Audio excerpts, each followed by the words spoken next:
Hello दोस्तों, मेरा नाम है यश। स्वागत है आपका मेरे चैनल द ट्रेलर में। आज जिस प्लेन हाईजैकिंग की कहानी मैं आपको सुनाने जा रहा हूँ वो एक सच्ची घटना पर आधारित है और इसके बारे में बहुत कम लोग जानते हैं।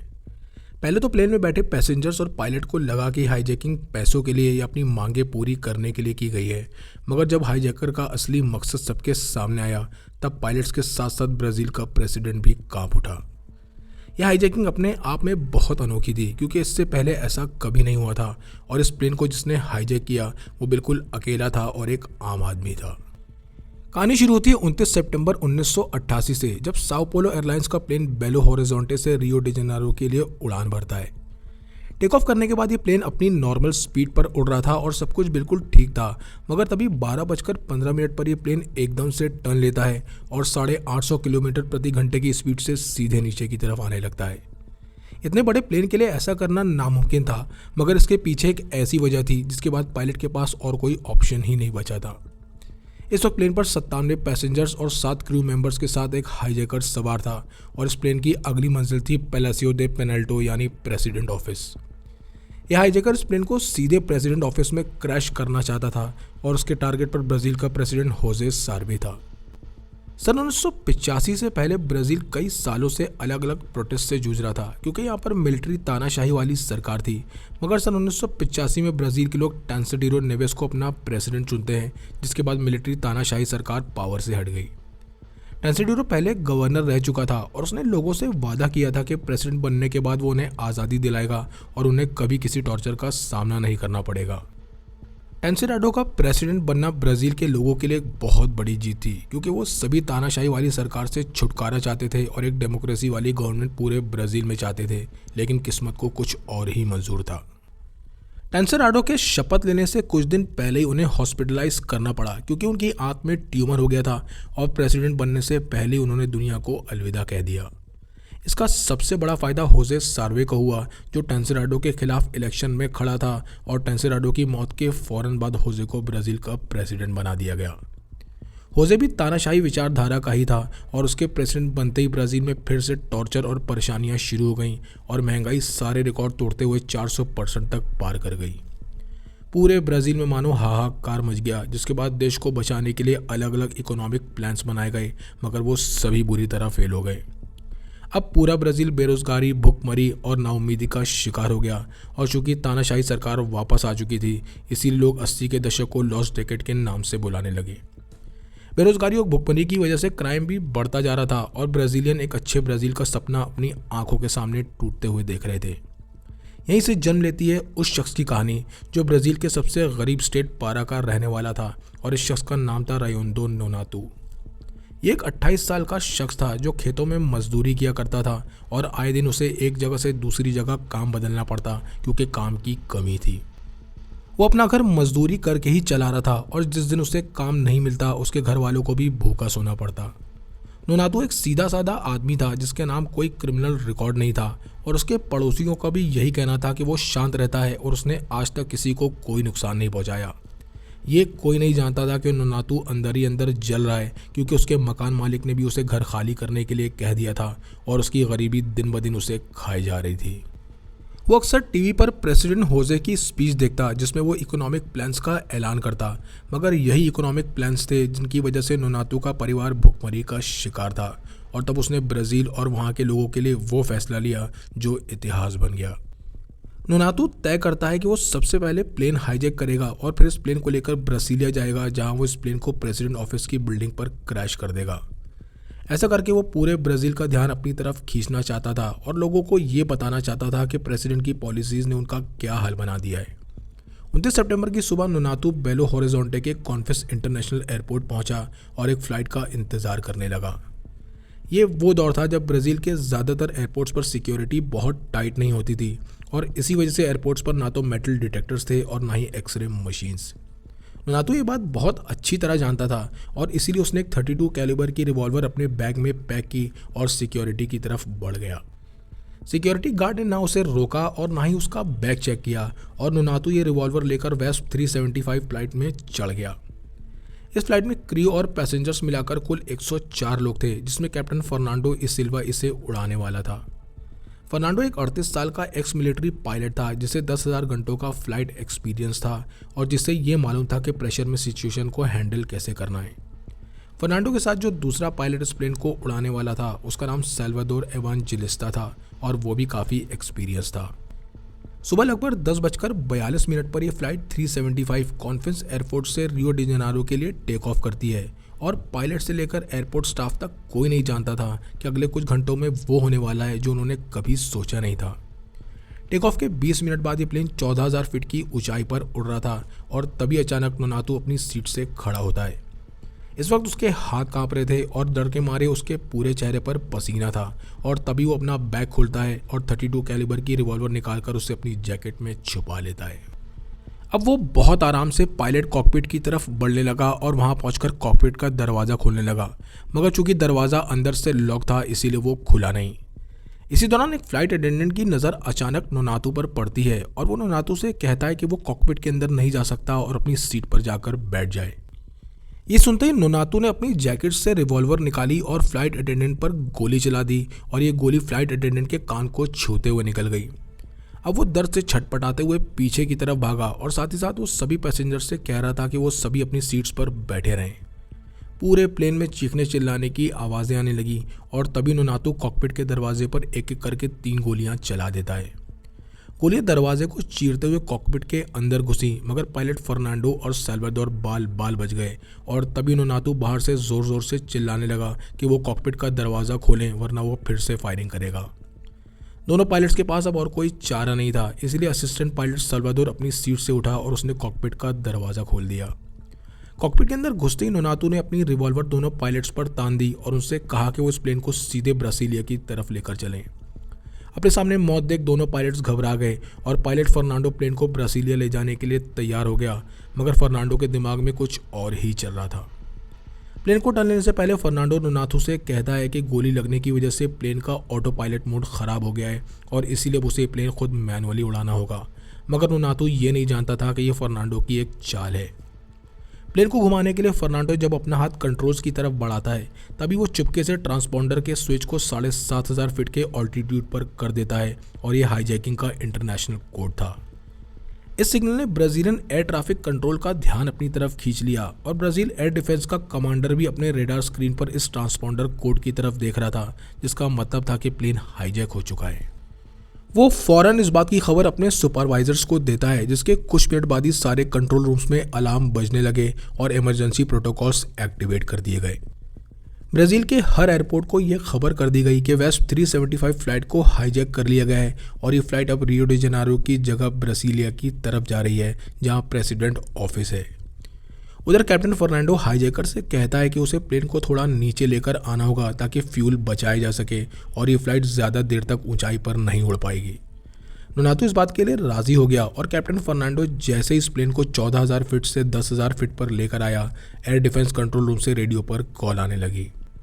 इस कॉल पर पायलट से बार बार ये पूछा जा रहा था कि क्या उसने प्लेन की ऊंचाई कम की है, जिसके बाद दोनों पायलट्स फर्नांडो और सैल्वाडोर एक दूसरे की तरफ देखने लगे। उधर बार बार रेडियो पर एक ही आवाज़ आ रही थी कि पायलट्स प्लेन की ऊंचाई और स्पीड को कंफर्म करें और तभी सैल्वाडोर नोनातू से कहता है कि उन्हें ये कंफर्म करना होगा क्योंकि ये उनका प्रोटोकॉल है। नोनातू दोनों पायलट से कहता है कि वो दोनों अपनी जगह पर बैठे रहें और कोई जवाब न दें और तभी रेडियो पर फिर से वही आवाज़ आने लगी कि पायलट्स प्लेन की ऊंचाई और स्पीड को कंफर्म करें और तभी सैल्वाडोर जवाब देने के लिए अपना हाथ रेडियो की तरफ बढ़ाता है। इससे पहले वो रेडियो पर कोई जवाब देता, एक गोली चलने की आवाज़ कॉकपिट से आती है और कैप्टन फर्नांडो ने जब अपनी दाईं तरफ देखा तो कैप्टन सैल्वाडोर के सर से खून बह रहा था और वो मर चुका था। अब प्लेन जैसे जैसे ब्रासीलिया की तरफ बढ़ता जा रहा था, ब्राज़ील गवर्नमेंट की घबराहट भी वैसे ही बढ़ती जा रही थी और तभी डिफेंस मिनिस्टर एक इमरजेंसी मीटिंग बुलवाता है। उस वक्त ब्राज़ील के एयरफोर्स का एक सिक्योरिटी प्रोटोकॉल था कि अगर प्लेन की हाईजैकिंग से नेशनल सिक्योरिटी को किसी भी तरह का खतरा होता है तो एक फाइटर जेट एयरफोर्स बेस से टेक ऑफ करेगा और हाईजैक हुए प्लेन को साथ में लेकर आएगा और अगर साथ में ना ला पाया तो वो इस प्लेन को हवा में ही मार गिराएगा, फिर चाहे उसमें सैकड़ों सिविलियंस ही क्यों ना हो। बहरहाल जब डिफेंस मिनिस्टर को ये समझ आ गया कि वो इस प्लेन को हाईजैकर से नहीं बचा पाएंगे, तब वो इस प्लेन को मार गिराने के ऑर्डर दे देते हैं। उधर ब्रासीलिया से 60 किलोमीटर दूर एनापोलिस एयरफोर्स बेस पर एक पायलट अपने फाइटर जेट के साथ तैयार खड़ा था और उसके ऑर्डर्स ये थे कि वो वेस्प 375 फ्लाइट को पहले सुरक्षित नीचे लेकर आए और अगर ऐसा मुमकिन ना हो तो वो प्लेन को हवा में ही शूट कर दे और ये सब उसे महज 10 मिनट के अंदर करना था।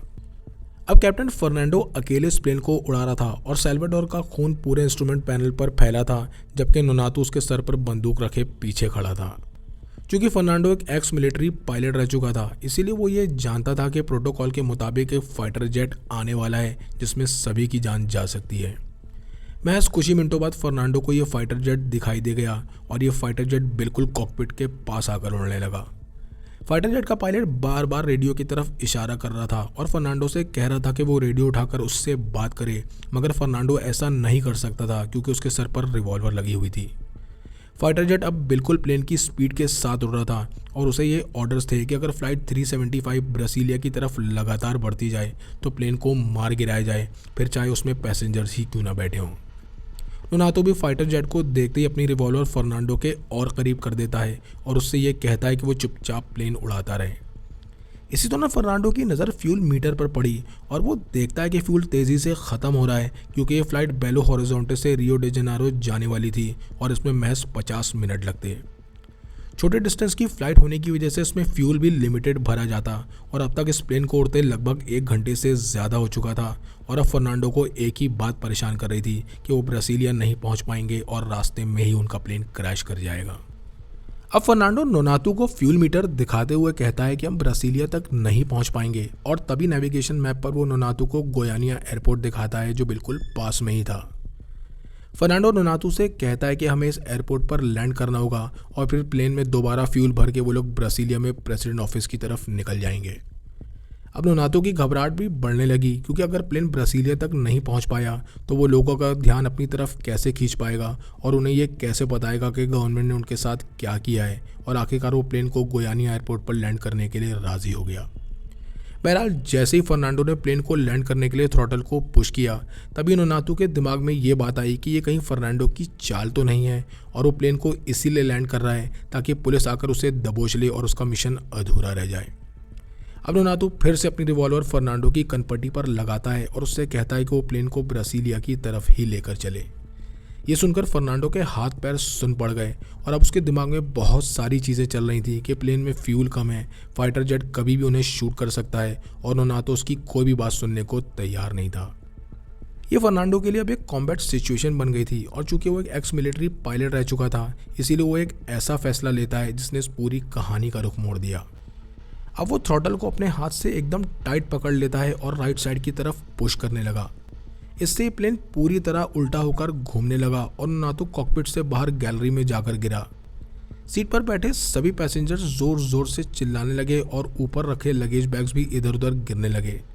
नोनातो किसी तरह खड़ा होकर फिर से कॉकपिट की तरफ बढ़ा, मगर अभी वो कॉकपिट के अंदर पहुंचता इससे पहले फर्नांडो ने वो किया जो किसी ने नहीं सोचा था।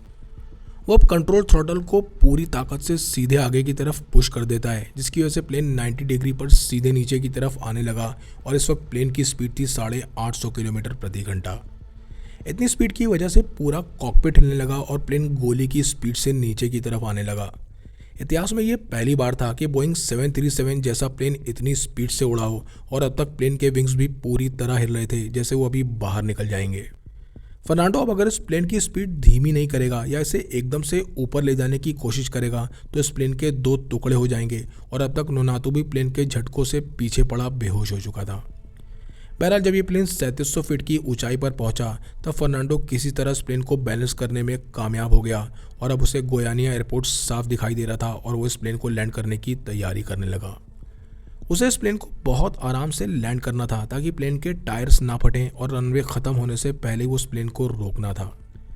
अब तक प्लेन के सारे वार्निंग अलार्म्स भी बज रहे थे मगर नोनातो इन पर ध्यान ना देते हुए प्लेन को सेफ्टी एयरपोर्ट पर लैंड करने में कामयाब हो गया। ना तो कोई टायर फटा और ना ही किसी को कोई नुकसान पहुंचा और ये प्लेन रनवे के एक कोने में जाकर रुक गया। अब तक नोनातो भी खुद को संभाल चुका था और प्लेन की एयरपोर्ट पर लैंडिंग के बाद उसका गुस्सा 7वें आसमान पर पहुंच गया, मगर उसके हाथ में रिवॉल्वर और प्लेन में 97 पैसेंजर्स अभी भी थे जिन्हें बंदी बनाकर वो नेगोशिएट कर सकता था। लैंड होते ही ब्राज़ील पुलिस ने इस प्लेन को चारों तरफ से घेर लिया, मगर वो सीधे प्लेन के अंदर नहीं जा सकते थे, इसीलिए वो सभी बाहर इंतज़ार करने लगे। ये कोई नहीं जानता था कि अब नोनातू क्या करने वाला है और पुलिस का एक गलत कदम से प्लेन में बैठे कई पैसेंजर्स की ज़िंदगी जा सकती थी।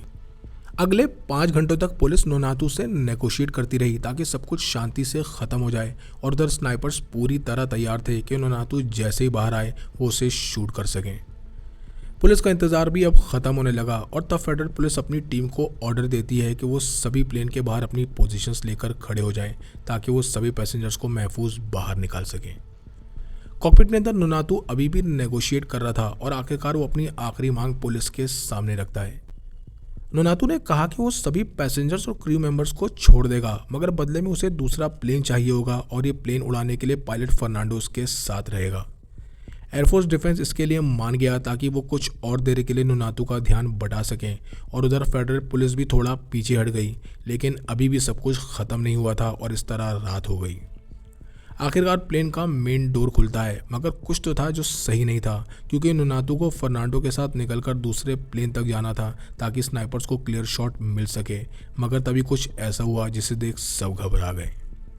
मेन डोर से पहले पायलट फर्नांडो बाहर निकला और फिर 3 एयर होस्टेस जिनके बीचों बीच एक घेरे में नोनातू था और वो क्रियो को ढाल की तरह इस्तेमाल कर रहा था ताकि कोई उस पर फायर ना कर सके।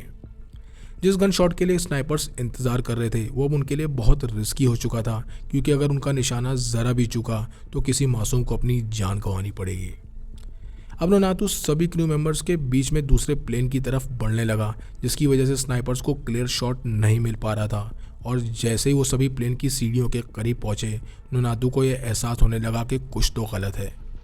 उसे बार बार यही लग रहा था कि ये एक ट्रैप है और वो जैसे ही सर नीचे करके प्लेन में एंटर होने लगा पीछे से एक गोली चली जो बिल्कुल उसके बराबर से निकल गई।